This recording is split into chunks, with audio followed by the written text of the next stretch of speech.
কষ্ট করতেছে ছয় নয় এগুলো দেখবে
আমাদের দেশ আমরা জানি না।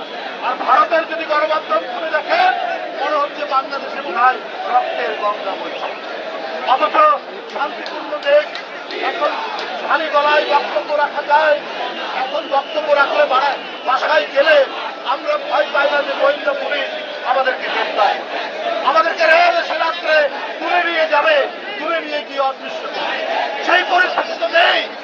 আমি ভারতের শাসকদের বলি, আপনারা শেখ হাসিনাকে গুম করেছেন, শেখ হাসিনা যে অন্যায় করেছে, শেখ হাসিনা যে ভয়ঙ্কর বাংলাদেশ তৈরি করেছে, এটা কি আপনাদের মতনেই তাহলে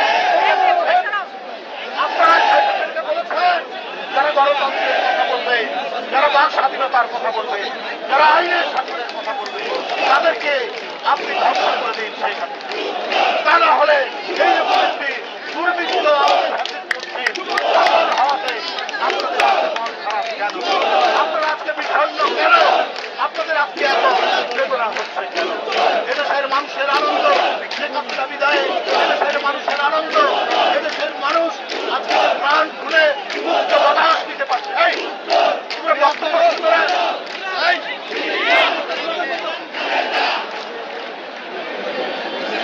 এরা আজকে মুক্ত বাতাস দিতে পারছে।